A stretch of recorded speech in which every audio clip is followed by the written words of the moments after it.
Au 40e anniversaire de la libération de Konaïtra, les Syriens sont plus déterminés à libérer toute la patrie et à éradiquer le terrorisme.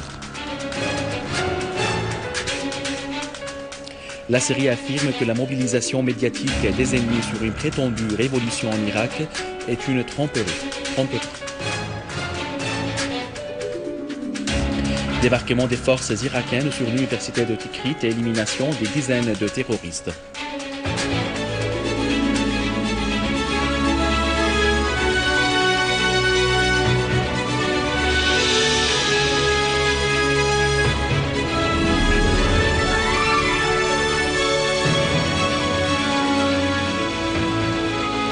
Mesdames et messieurs, bon après-midi et bienvenue à notre journal.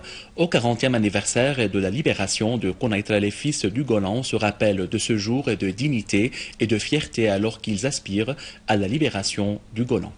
Le jour du 26 juin 1974 est une journée historique lorsque le président Hafez al-Assad avait hissé le drapeau arabe syrien dans le ciel de Konaïtra suite à sa libération, annonçant la victoire dans la guerre de libération d'octobre. Les Syriens, et en particulier les fils de Konaïtra et du Golan occupés, célèbrent avec fierté ces moments de victoire sur l'ennemi sioniste et le retour de Konaïtra au sein de la patrie. Ainsi devient plus grande la confiance des Syriens en leur capacité de faire face aux complots tramés contre leur pays. Ces complots visent à affaiblir la position de la Syrie qui se tenait depuis toujours contre les projets américano-sionistes dans la région tout en s'attachant aux droits arabes. Le Konaïtra témoigne depuis sa libération sur les pratiques barbares de l'occupant israélien qui a détruit délibérément églises et mosquées, écoles et hôpitaux.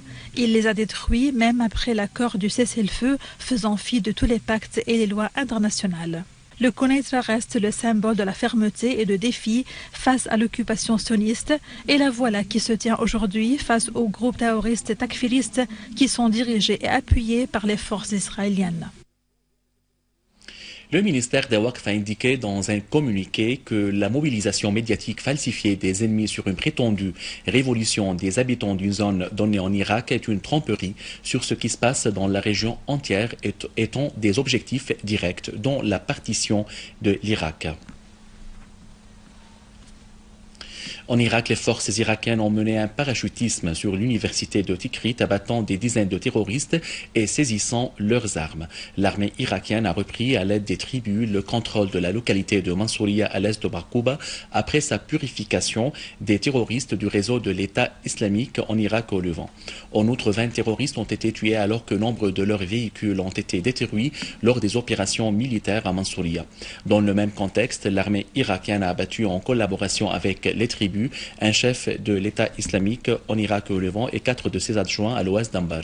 Les services de sécurité irakiens ont trouvé 28 dépouilles des civils à Mossoul. Au niveau politique, la présidence irakienne a appelé à la tenue le 1er juillet prochain d'une séance du Parlement pour examiner les développements et affronter le terrorisme visant l'Irak.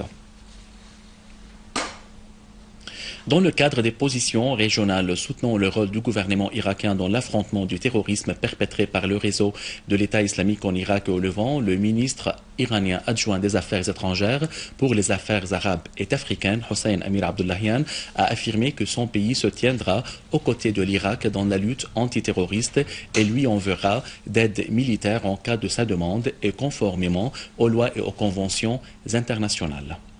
Il a dit que l'Irak dispose des potentiels suffisants en vue de faire face aux groupes terroristes et n'a pas encore demandé à l'Iran d'aide militaire. À noter que certains médias ont prétendu que l'Iran avait envoyé des armes militaires en Irak, dont des drones.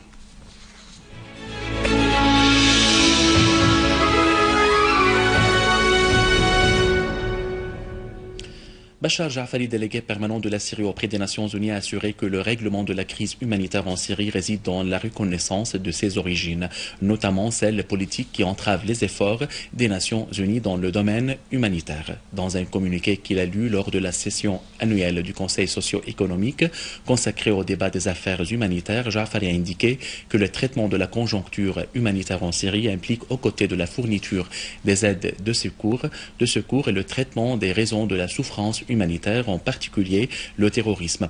Il a précisé que la coordination quant aux aides humanitaires en Syrie est irréalisable à l'ombre de l'ignorance de la responsabilité du terrorisme perpétré par les groupes armés. Il a fait savoir que les mesures coercitives imposées à la Syrie avaient ravivé la situation humanitaire dans les différentes zones et poussé les Syriens à se rendre aux pays voisins, et ce pour exercer des pressions politiques et morales sur le gouvernement syrien. Un attentat suicide terroriste s'est produit hier dans un hôtel à Rawcha, à l'ouest de Beyrouth, faisant 11 blessés, 7 civils et 4 éléments de la sécurité. L'Agence nationale libanaise d'information a fait savoir que l'attentat a été mené par deux terroristes et a été survenu alors qu'une unité de la sécurité générale prenait d'assaut un hôtel à Rawcha. À noter qu'un autre attentat suicide à la voiture piégée s'était produit lundi dernier à Tayouna, à proximité de l'entrée nord de la banlieue sud de Beyrouth, ce qui avait fait un tué parmi les éléments de sécurité et 12 blessés. À la fin de ce journal, je vous rappelle les principaux titres. Au 40e anniversaire de la libération de Konaitra, les Syriens sont plus déterminés à libérer toute la patrie et à éradiquer le terrorisme. La Syrie affirme que la mobilisation médiatique des ennemis sur une prétendue révolution en Irak est une tromperie.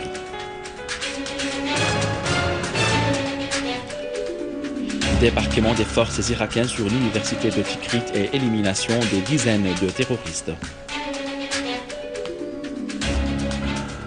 Mesdames et messieurs, c'était notre journal d'aujourd'hui. Merci de l'avoir suivi et au revoir.